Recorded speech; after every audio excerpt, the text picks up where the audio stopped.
지난주 수요일 날 저희들이 예레미야 12장 말씀을 가지고 예레미야 선지자가 하나님 앞에 질문하는 얘기를 우리가 나누었습니다.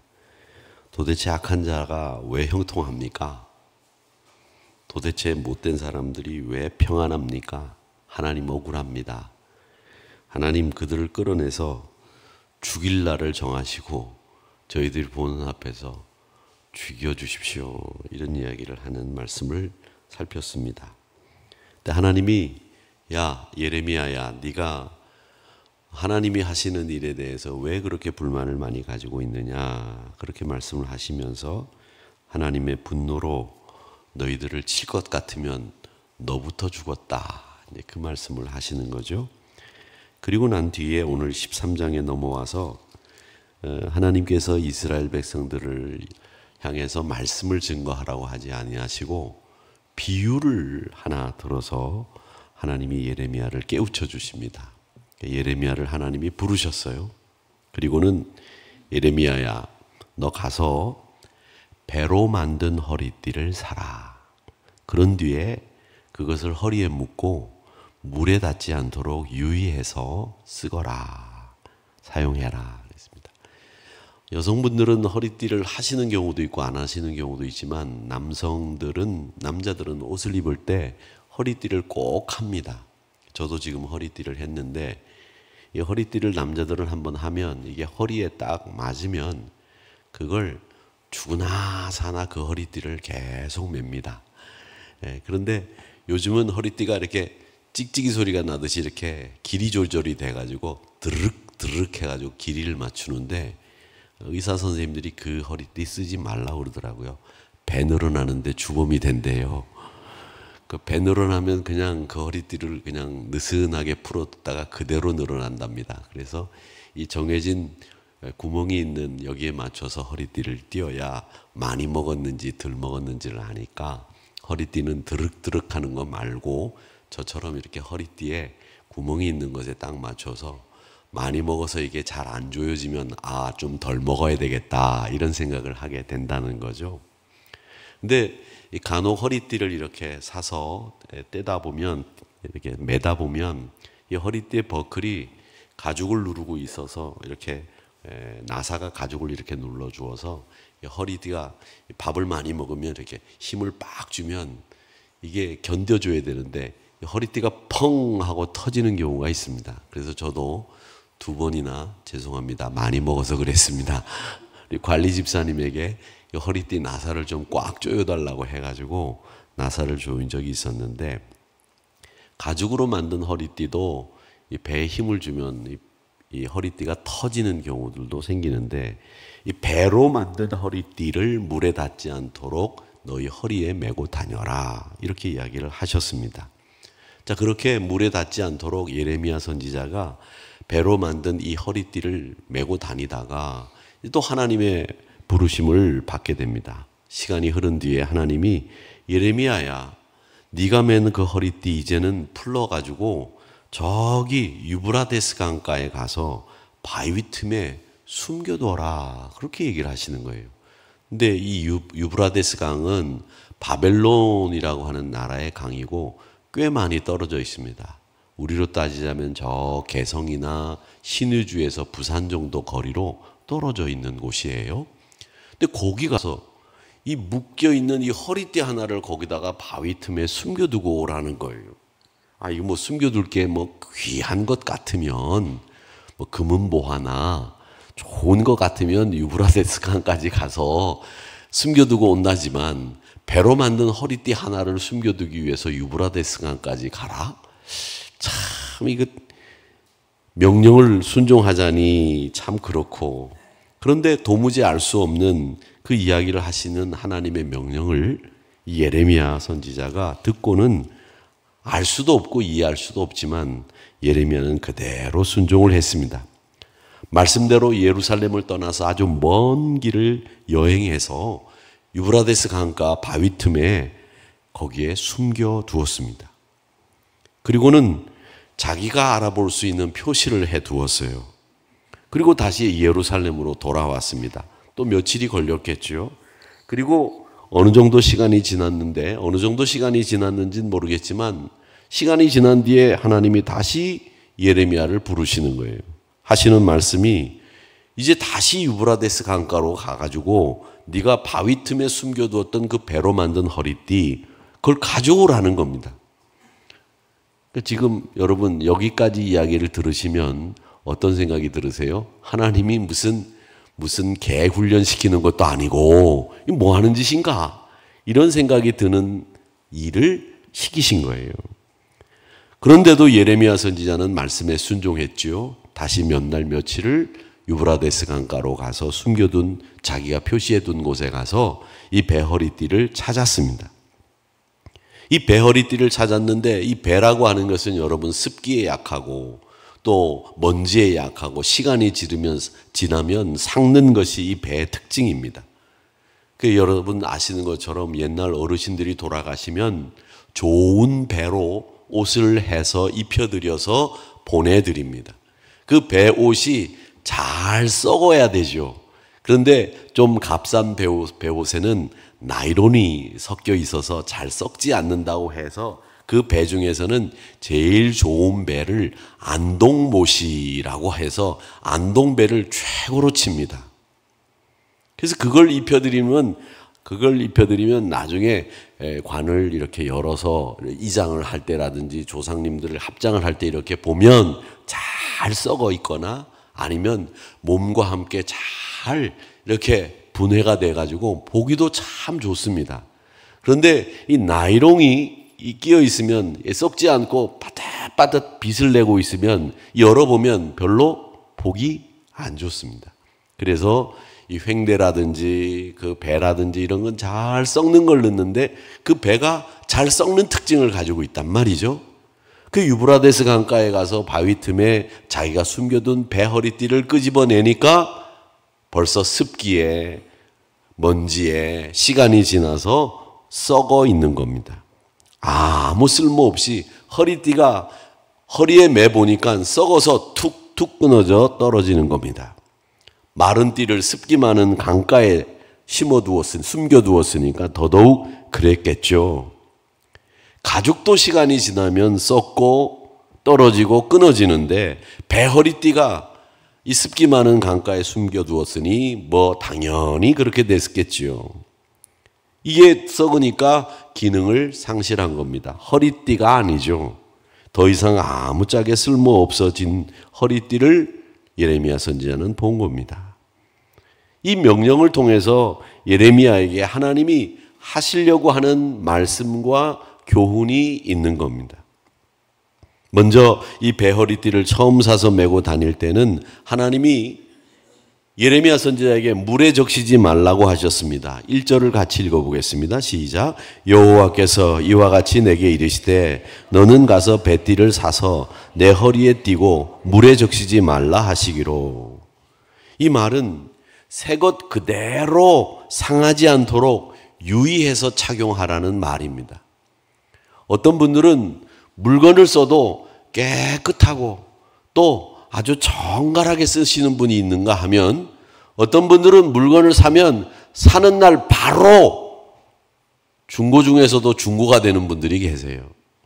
제가 지난주 토요일인가요? 어느 권사님이 이 얘기를 하시는데 남편 권사님이 항상 자동차를 탈 때 예열을 하고 엔진을 뜨겁게 이렇게 예열을 한 다음에 차를 타는데 권사님이 너무 아프셔가지고 철두철미하게 예열을 하고 차를 운행시키는 이분이 급해서 그냥 차를 운행하고 갔다는 말을 듣고 제가 그 권사님에게 오늘 주일날 지난주 주일날 인사를 했어요. 권사님 참 잘하는 겁니다.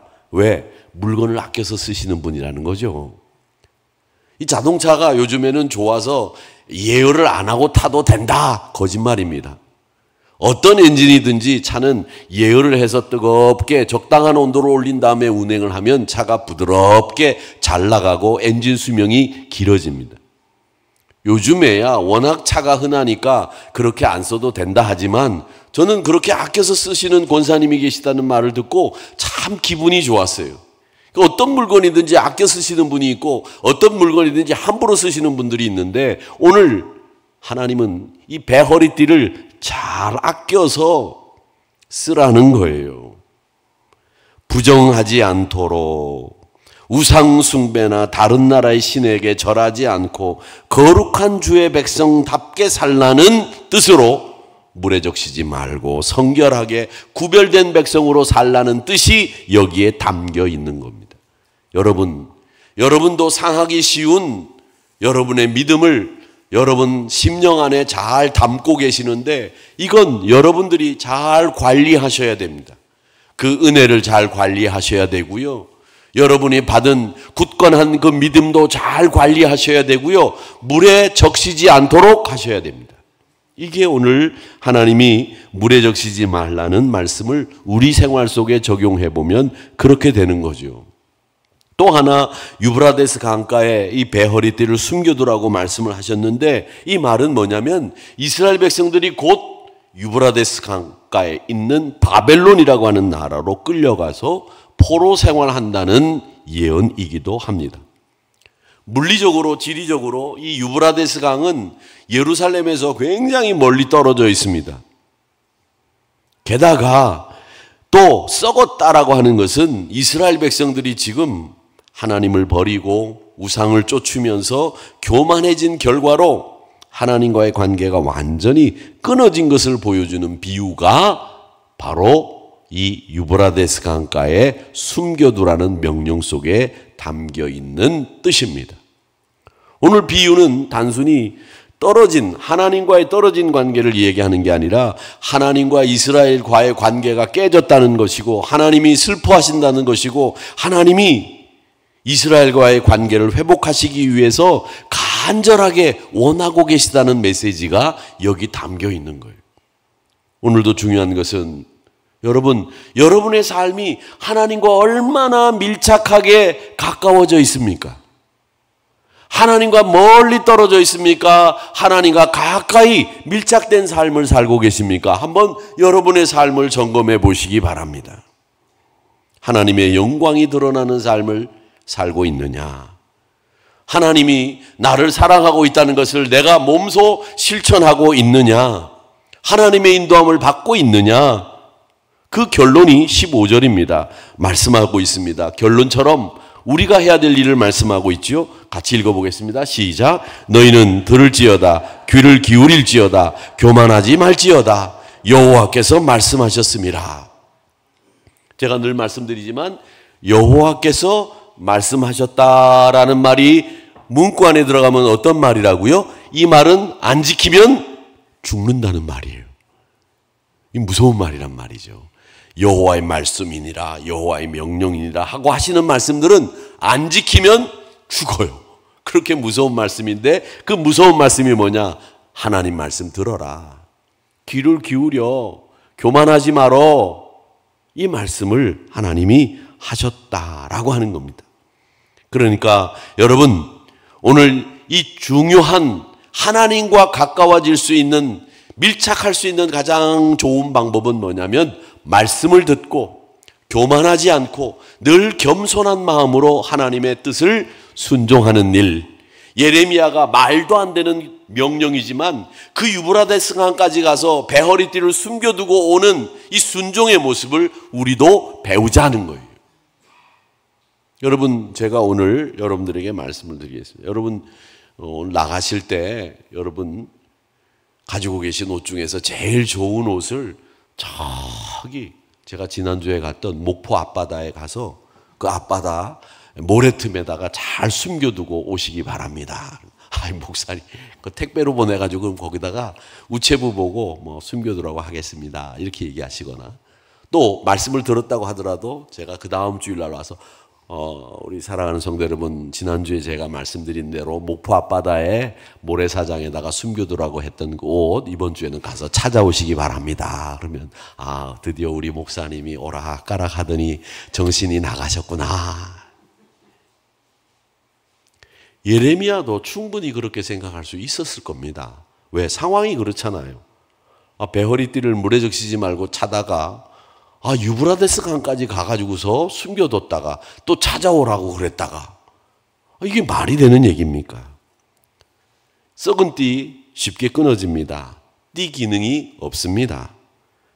이 비유는 부패하게 돼서 폭삭 썩어버리고 더 이상 하나님의 백성으로 쓸모없는 이스라엘 백성들을 상징하고 이제 땅에 밟히고 버려지게 된 이스라엘을 비유하는 말씀입니다.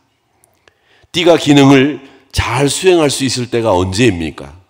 띠는, 허리띠는요, 허리에 있어야 됩니다. 허리띠를 가지고 간혹 그 화난 아버지들이 아들을 때리는데 쓴다고 해요. 그리고 이게 무기가 될 때도 있습니다. 허리띠가. 그런데 허리띠로 넥타이를 대신해 봤어요. 제가 허리띠로 넥타이를 한번 묶어봤는데 안 돼요. 또 허리띠로 뭐 다른 걸 써보려고 해봐야 허리띠는 허리띠지 다른 용도로는 쓸 수가 없는 게 허리띠입니다. 그러니까 허리띠는 어디에 있어야 된다고요? 허리에 있어야 됩니다. 이 말은 뭐냐면 특별히 이 허리띠는 제사장의 배띠와 상관이 있는데 이 비유는 뭘 얘기하느냐면 이스라엘 백성들이 열방의 제사장 나라로 선택받았다. 이게 허리띠가 가지고 있는 의미예요.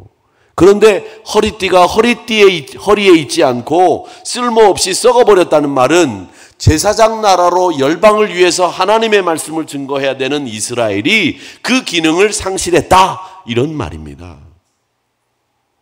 택함을 받은 이스라엘 백성들이 하나님께로 인도해야 될 이스라엘 백성들이 하나님께로 인도 안 하고 지네들이 먼저 짓고 부시고 까부시고 우상을 숭배하고 교만하고 말씀에 귀를 기울이지 않는 백성들로 전락하고 말았다는 거예요.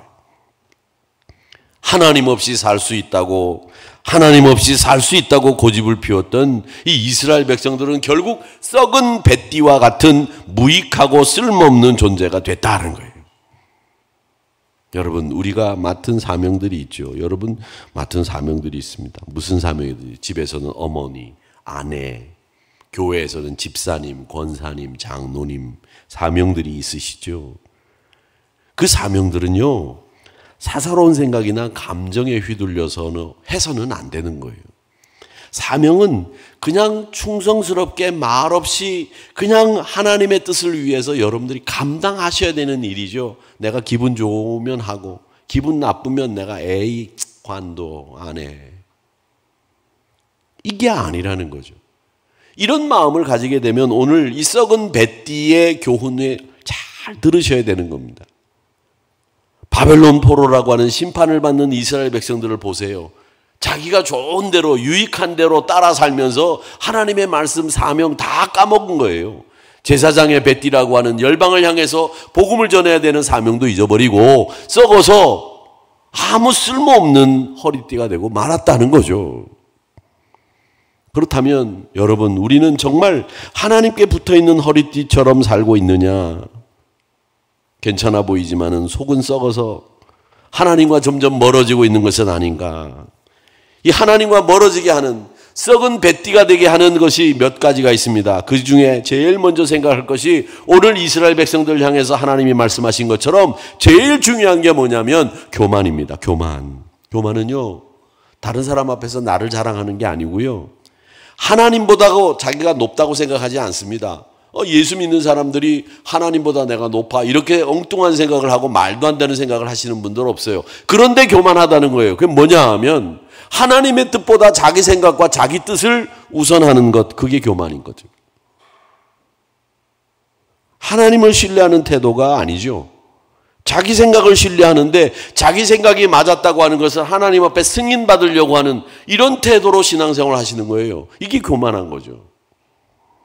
야고보서 4장 6절에 유명한 말씀이 있습니다. 하나님은 교만한 자를 물리치시고 대적하시고 겸손한 자에게 은혜를 주신다. 분명하게 말씀하셨습니다. 하나님의 생각보다 자기의 생각을 더 우선시하고 자기의 판단, 자기의 지혜를 더 믿는 이런 사람들을 하나님은 교만하다. 이렇게 말씀하시는 거예요. 하나님 앞에 마음이 다치고 말씀과 기도, 회개의 자리로 갈 수 없는 가장 큰 이유가 뭐냐 하면 바로 자기 생각, 자기 뜻이 하나님의 생각보다 더 우선시되는 이 교만이 하나님 앞에 못 나가게 하고 하나님과 멀어지게 만드는 것입니다. 사랑하는 성도 여러분, 하나님과 밀착되기를 원하십니까? 아멘입니다. 그렇다면 이렇게 내 생각, 내 뜻보다도 하나님의 뜻을 우선시하고 하나님께 굉장히 밀착되어서 하나님과 동행하는 우리 하늘의 성도님들이 되시기를 축복합니다. 또 두 번째는요, 하나님과 멀어지게 하는 건 죄와 불순종입니다. 하나님이 금하신 일을 반복적으로 행하거나 그분의 말씀을 무시합니다. 귀담아 듣지 않습니다. 하나님의 말씀을 귀담아 듣지 않는다는 걸 여러분 스스로가 얘기하세요. 어떻게 스스로 얘기하시느냐? 광고에 실컷 주보도 나가고 하늘이 뉴스에도 나갔는데 목사님 토요일 날 결혼 예식이 몇 시입니까? 광고도 안 듣는다는 거죠. 말씀도 안 들으세요. 스스로 안 듣는다는 걸 밝히는 거예요. 여러분 얼마나 하나님의 말씀을 잘 듣고 계십니까? 지난 주일날 제가 설교한 내용을 여러분 지금 기억하고 계십니까? 물어보면 제가 물어보겠습니다. 지난 주일날 제가 무슨 설교를 했나요? 우리 수요일날 예배 나오시는 분들은 정말 최고야. 최고 신자들이야. 너무 최고 신자들이에요. 근데 여러분 그분의 말씀을 무시하는 것, 귀담아 듣지 않는 것, 제 말이 아니라 하나님의 말씀을 귀담아 듣지 않고 그분의 말씀에 주의를 기울이지 않는 거 하나님 싫어하십니다. 이사야서 59장 2절의 말씀에 보면 오직 너희의 죄악이 너희와 하나님 사이를 갈라 놓았고 그랬습니다. 그 하나님의 말씀을 무시하는 그 죄악이 하나님과 우리 사이를 갈라 놓는다는 거예요. 하나님과 멀어지기 때문에 교제가 단절되고 하나님과 멀어지니까 기도가 안 되는 거예요. 하나님과 멀어지니까 영적으로 무너지는 거예요. 이게 하나님과 멀어지게 한 두 번째 요소이고, 세 번째는 하나님과 멀어지게 하는 건 무관심과 냉담함입니다. 영적 생활에 대해서 무관심해져요. 도무지 영적 생활에 대해서는 전혀 관심이 없고 그냥 육적인 관심만 가지는 거예요. 어떤 사람이 힘 있는 사람이냐 거기 줄 서고, 어떤 사람이 좋은 사람이냐 그 사람하고 같이 지내면 내가 좀 높아져 보이고 내가 좀 좋아지고 내가 편안해질까 싶어서 그런 사람들과 사이좋게 지내고, 영적인 생활에 대해서는 전혀 냉담한 거죠. 예배 생활에, 기도 생활에 말씀을 사모하는 마음이 그 안에서 사라지는 거예요. 말씀, 맨날 귀찮게 뭘 매주일 한 절 말씀씩 외우라고 그래. 외우는 것도 이제 지겹다. 말씀이 지겨워지면 그건 큰일 난 거예요. 또 외우라고 그래. 그래 맨날 외우는 사람만 외워라. 니나 외워라. 난 끝까지 한번 안 외워볼 거다. 아주 그 소임줄처럼 끝까지 안 외우시는 분들 계시죠. 저도 소임줄처럼 끝까지 한번 해보는 거지 끝까지 한번 해보자고요. 누가 이기나. 여러분 그러지 마세요. 말씀 앞에서는 그 한 절 한 절이 우리에게는 정말 소중하고 귀한 말씀이고 내 영적 생활을 풍성하게 만드는 거죠. 말씀을 볼 때마다 말씀을 가지고 공부하고 말씀을 가지고 이렇게 설교 준비하고 하는 목사인 저도 깜짝깜짝 놀랄 때가 너무 많아요. 와, 말씀 속에 이런 의미가 담겨 있고 이런 뜻이 숨어 있구나. 그러니까 여러분, 이 예배 생활, 기도 생활, 말씀을 사모하는 마음이 여러분 안에 늘 충만하셔야 됩니다. 그러면서 형식적인, 외식적인 이 신앙생활 남아있는 라오디게아 교회나 제자도를 이야기하시면서 누가복음 12장에서 말씀하신 것처럼 너희 외식하지 마라, 탐심 부리지 마라, 염려하지 마라, 이렇게 말씀하신 주님의 말씀을 잘 들어야 됩니다. 요한계시록 3장 15절에 라오디게아 교회가 나오잖아요. 차지도 덥지도 않고 미지근한 교회. 그 미지근함이 어디서 나오느냐? 영적인 무관심과 냉담함이 이 라오디게아 교회와 같은 이 미지근한 신앙으로 만드는 거예요. 우리 하늘의 교회는 원체 자체가 전통적으로 미지근한 신앙하고는 상관이 없는 교회라는 거예요. 제가 늘 말씀드리지 않습니까? 제가 왜 체육대회 때 가면 우리 하늘의 교회 여학생들이 피구를 할 때 맞았는데도 안 맞았다고 우기는 줄 제가 왜 기억하고 있겠습니까? 그만큼 열심이었다는 거예요. 교회 열심이고, 뭐 물론 나쁜 의미로는 거짓말하고 우기는 거 막 이런 거 룰을 안 지키는 거 다 보이지만은 이기려고 하는 강한 열정이 있는 교회예요. 뜨거운 교회였다는 거죠. 그리고 제가 보면 어릴 때 그렇게 맞았는데도 안 맞았다고 우기는 여학생들이 있는 교회들이 부흥했어요. 증각교회, 독립문교회. 이런 얘기하면 그냥 허허 웃고 그냥 제가 제일 싫어하는 게 그래서 그런 거예요. 왜? 공 맞았는데도 맞고 난 뒤에 안 맞았어요!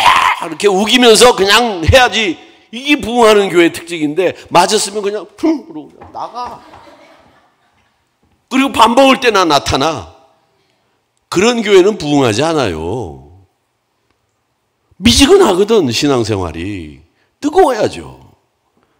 하나님 앞에 뜨거운 신앙, 껍데기만 남아있지 않고 내용이 알찬, 도무지 하나님 말씀 앞에서 진정성이 보이지 않는 신앙으로 전락해버리면 여러분 하나님과 멀어지게 됩니다. 네 번째는 용서하지 못하는 마음과 미움이 하나님과 멀어지게 만듭니다. 저희가 예배를 드릴 때마다 주의 평안을 이야기합니다. 하나님께서 우리를 용서하셨듯이 우리도 주님의 사랑으로 용서합시다.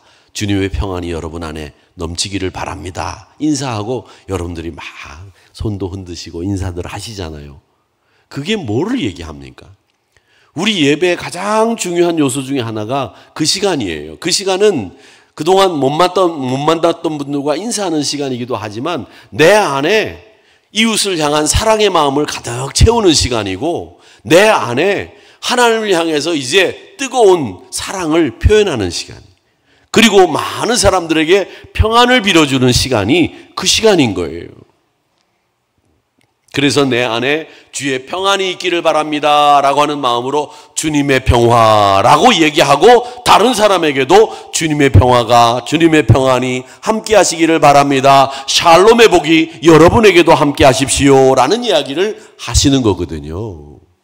그 시간이 이 예배 시간에도 굉장히 중요한 시간이라는 거죠. 우리 교단 예식서에 그렇게 주님의 평안을 빌어주는 시간을 정식으로 넣고 있기 때문에 우리가 넣는 거예요. 그러니까 여러분, 이 용서하지 못하는 마음과 미움이 하나님과 멀어지게 하는 거예요.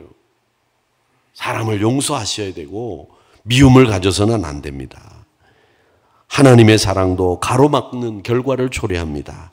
요한일서 4장 20절을 같이 읽어보겠습니다. 시작. 요한일서 4장 20절 시작. 누구든지 하나님을 사랑하노라 하고 그 형제를 미워하면 이는 거짓말하는 자니 보는 바 그 형제를 사랑하지 아니하는 자는 보지 못하는 바 하나님을 사랑할 수 없느니라. 그러니까 우리가 이 사랑이라고 하는 것이 얼마나 소중한 것인가를 알게 되는 것이고요. 이 미움은 성령의 역사를 가로막아요. 미움은 하나님의 임재와 상관없는 삶을 살게 합니다. 그래서 미워해가지고 이루어지는 일은 없다는 거예요. 여러분, 누군가를 미워해가지고 일을 잘 성공시키신 분이 있으시면 한번 대보세요. 미워해가지고 일이 되는 게 아니에요. 이 역사를 볼 때 미움이 사랑을 이긴 적은 한 번도 없어요. 미움이 사랑을 이겨요? 말도 안 되는 얘기죠. 미움으로 세상을 바꾼 분도 없고요. 미움으로 세상을 아름답게 변화시킨 분도 없습니다. 미움은 그 역사 자체가 다 수치스러운 역사만 남겼어요.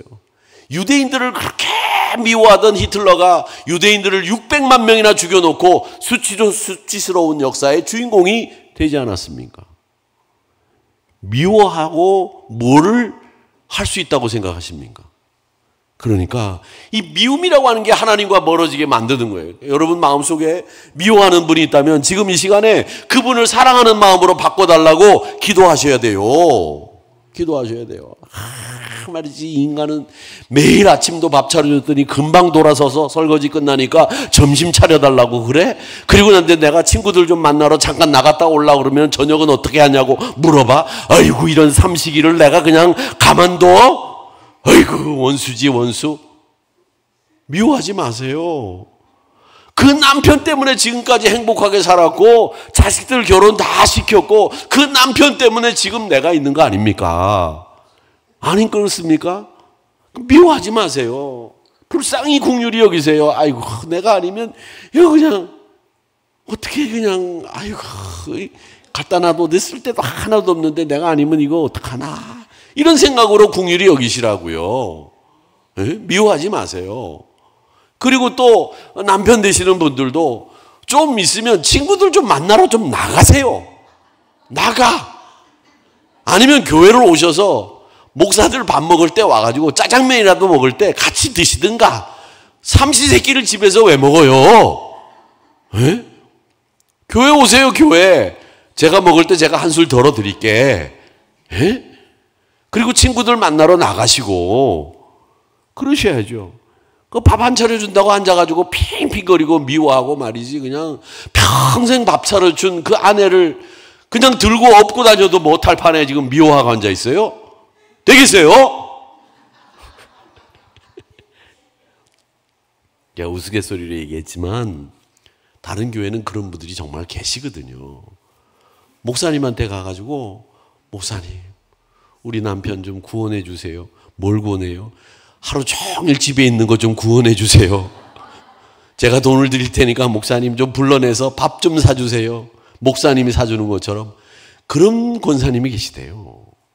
여러분 이 미움이 쌓이게 되면 이 미움이 말이죠 나중에는 환이 돼요. 환이 돼. 그러니까 지금 여러분 마음속에 있는 이 미워하는 분들을 다 사랑의 마음으로 바꿔달라고 기도하셔야 됩니다. 자기 집에 있는 사람을 미워하면서도 어떻게 하나님 앞에 나와서 기도를 하고 하나님 앞에 나와서 예수 믿는다고 할렐루야 아멘을 하느냐고요. 미움으로 마음이 아름다워지는 법은 없다는 겁니다. 하나님의 성령을 맡고요. 미움은 주의 사역을 방해할 뿐입니다. 이게 하나님과 멀어지게 만드는 것이다 라는 것을 꼭 기억하시기를 바랍니다. 근데 이제 오늘 이 말씀을 보면 이 썩은 배허리띠 비유를 사용해서 이스라엘의 그 쓸모없는 얘기를 하시고 있는데 바벨론 포로 생활을 예언해 주시고 있는데 이 비유는 알아듣기 쉽게 말씀하시는 하나님의 뜻이죠. 그래서 주님도 수십 가지의 이야기를 비유로 말씀을 하셨습니다. 그런데 주님이 비유로 말씀하셨어도 사실은 알아듣는 사람이 별로 없었어요. 제자들도 알아듣지를 못해서 설명을 요구하기도 했지 않습니까? 그때 주님은 그 알아듣지 못하는 제자들을 향해서 당신이 직접 설명해 주시기도 하셨어요. 근데 정말 저는 웃기는 게 이 비유를 얘기하면서 자기들도 자기 신앙의 간증을 비유로 얘기하는 분들이 많이 계시는데 기독교에서 가장 웃기는 것은 큰 집회가 있다든지 또 무슨 큰 은혜가 있었던 그 이후에는 항상 어떤 사람들이 나오느냐 하면 이런 사람들이 나와요. 내가 천국 가서 보니까 아 천국이 이렇게 생겼더라 라고 얘기하는 사람들이 꼭 나온다는 거죠. 정말 웃기는 얘기라고 생각합니다. 펄시 콜레라고 하는 사람이 있었습니다. 이 사람이 엑스폴로 그 다음에 빌리그레함 목사님이 있고 난 뒤에 한 15년 뒤에 우리 한국교회가 그런 큰 집회를 또 하니까 이 사람이 간증자로 와가지고서 간증을 한 적이 있었는데 천국에 가니까 서울 강남에 요즘 그때 막 강남이 개발될 때인데 강남이 이 아파트들이 많은 것처럼 천국에 가니까 그런 아파트들이 많은데 거기에 가보니까 내 집도 있더라. 내 집에 가보니까 하나님이 보여주시는데 어마어마하게 방이 10개가 있고 화장실은 8개가 있고 목욕탕도 있고 마당에 정원에 풀이 쫙 깔려 있고 너무 좋더라. 너무 가고 싶더라. 왜 안 가고 내려왔대? 성경에서 사용하지 않는 허무맹랑한 이야기들을 많이 하세요. 여러분 그런 얘기에 현혹되지 마시기 바랍니다. 천국 갔다 왔다는 이야기 하시는 분들이 간혹 계세요. 서울에 우리 교회에서 가까운 유명한 교회에서 목회를 하시던 그 목사님이 은퇴를 하시고 난 뒤에 대전으로 가셔서 목회를 하시는데 책을 쓰셨어요. 근데 참 저는 그분을 존경하고 좋아했는데 그분이 쓴 책이 뭐였느냐면 천국 갔다 온 증거, 간증이었어요. 이 양반이 이상해졌네. 근데 오늘 8절에서 10절까지가 이 비유를 설명하는 말씀인데 저는 이 생각을 해봤습니다. 뭐냐면 지금 썩은 배 허리띠의 비유를 들어야 되는 사람들이 누구예요? 예레미야입니까? 이스라엘 백성들입니까? 이스라엘 백성들이잖아요. 이 비유를 들어야 되는 사람들이 교만하고 완악하고 하나님 말씀 듣기 거절하고 우상 숭배하는 이스라엘 백성들이 이 얘기를 들어야 되는데, 이 썩은 배 허리띠 이야기는 지금 이스라엘 백성들이 다 알고 있는 얘기예요? 아니에요. 예레미야만 혼자 지금 허리띠를 메고 다녀요. 여러분, 제가 메고 다니는 허리띠 보셨어요? 못 보셨죠? 볼 수가 없어요, 잘. 배 허리띠를 메고 다니면 여러 사람들이 보는 앞에 가서 자 봐라 말이지, 이 배 허리띠가 이렇게 생겼다 말이지, 이거 물에 적시지 말고 메고 다녀라 말이지, 이렇게 보여주고, 그리고 숨기러 갈 때도 광고를 해가지고 내가 유브라데스 강에 지금 물에 적시지 않고 메고 다니던 배 허리띠를 숨겨 들어가니까 잘 알았지? 이렇게 얘기하고 가야죠. 근데 아무 소리 없이 그냥 유브라데스 강가에 가서 바위 틈에 숨겨뒀어요. 이게 비유는 시청각 교육의 효과가 있어야 되는데 시청각 교육의 효과가 전혀 없는 거예요. 예레미야에게만 얘기하시는 거죠. 저는 이게 뭘 의미할까 한참 고민을 했어요. 한참 고민을 했는데 이게 뭐냐, 이게 뭐 때문에 이렇게 이 비유를 이스라엘 백성들이 잘 알 수 있도록 만들어야 되는데 그렇게 하지 않았을까. 여러분, 하나님의 교육 방식, 하나님의 가르침에는 항상 하나님이 우리 인간을 잘 이해하고 있다는 전제가 있습니다. 그걸 아셔야 돼요. 선생님이 학생들을 가르칠 때는 학생들의 상황을 잘 모를 때가 있어요. 저희가 어릴 때는 학기가 시작되면 선생님들이 학생들을 알기 위해서 가정 생활조사를 합니다. 그래서 거기에 뭐가 있느냐면 집에 전화기가 있느냐, 그게 가정생활조사가 그거예요. 텔레비전이 있느냐, 냉장고가 있느냐, 있는 거에다 표시를 해가지고 그걸 냈어요. 참 우습지요. 여러분도 해보셨을 거예요. 저도 해봤습니다. 집에 있는 거 표시해둬요. 냉장고, 전화기, 텔레비전 이런 거 표시해둬요. 그러면 선생님들이 보고 이 집은 유복하구나, 잘 사는구나, 엄마가 올 때 봉투 좀 가져오겠구나. 그러나 이 도시락은 겨울에 이렇게 난로 위에다가 도시락을 갖고 오면 그 양은 도시락에다가 노란 도시락에다 가져오면, 그러나 이 도시락은 제일 이 난로 위에다가 올려놓고 집엔 냉장고도 없고 텔레비전도 없는 애는 제일 위에다가 올려놔. 이거 올려놓나 마나지, 그지요? 그런 불공평한 일들을 많이 여러분 당하셨지요? 저는 안 당했어요. 왜? 학기 초에 아버님이 전체 반에다 빵을 쫙 돌려가지고 그런 일을 안 당해서 항상 이 난로 위에다가 제일 먼저 윤창룡이 도시락을 올려놓게 했어요. 우리 아버지 빵의 덕분입니다만은. 근데 인간은 교육을 할 때 학생들을 몰라도 가르칩니다. 그런데 하나님은 우리 인간들에게 교훈하실 때 우리를 너무나 잘 알고 가르치신다는 거예요. 그게 일반 교육과 하나님의 교육의 방식의 차이예요. 자, 그런데 또 우리가 인간들의 교육에는 이런 게 있습니다. 아무리 주인이 좋은 말을 데리고 있어도, 물가로 주인이 말을 끌고 갈 수는 있어도 말을 물 마시게 하는 건 말이 먹어야 되는 거예요. 주인이 물가로 끌고 가도 말이 물을 안 먹으면 물 못 먹이는 거예요. 그게 인간의 교육 방식이에요. 그런데 하나님에게는 그게 통하지 않습니다. 하나님에게는요, 결국은 어떻게 되느냐, 하나님이 우리를 가르치시는데 완벽하게 하나님이 책임져 주신다는 거예요. 우리 기독교 교리는 인간이 완전히 타락했다는 거 아닙니까? 완전히 타락했다는 거예요. 하나님의 말씀도 들을 수 없고 하나님의 은혜도 볼 수 없고 하나님의 은혜도 체험할 수 없게 완벽하게 타락했다는 것이 우리 기독교 교리입니다. 완벽한 타락. 그런데 그 완벽한 타락에서 우리가 하나님의 말씀을 듣고 하나님을 알 수 있고 볼 수 있는 이유는 뭐냐? 선행 은총이라는 게 있었어요. 하나님이 은총을 베풀어 주셔서 누구에게나 하나님의 말씀을 들을 수 있도록 만들어 주셨다는 거죠. 즉 말을 해도 알아들을 수 없는 우리에게 하나님이 은총을 더하여 주셨다. 하나님은 말에게 물을 먹이도록 만들어 주신다는 거예요. 즉 우리에게도 배울 수 있도록 만들어 주시는 거예요. 강권적으로 우리를 책임져 주신다는 거예요. 해도 못 알아듣지만 그 존재를, 그 인간을 살려주시기 위해서 하나님이 우리를 지켜주신다는 거예요. 그러니까 이 배띠의 비유를 여러 사람들이 안 봐도 돼요. 지금 배띠의 비유를 예레미야에게 하신 이유는 뭐냐면 내가 그렇게 하겠다는 거예요. 내가 그렇게 이스라엘 백성들에게 하겠다. 이스라엘 백성들을 책임지겠다. 너는 겸손해라. 내 말 들어라. 완악하지 말아라. 우상 숭배하지 말아라. 이것만 지키면 내가 너희를 내 백성으로 삼아준다. 이 얘기를 하시는 거거든요. 그러니까 오늘 이 말씀을 통해서 우리가 배우는 것은 하나님과 멀어지게 하는 공통분모가 있습니다. 그게 뭐냐면 내 중심에 하나님을 밀어내고 내가 그 자리를 앉으면 하나님과 멀어집니다. 하나님의 뜻보다 자기 뜻을 고집하면 하나님과 멀어집니다.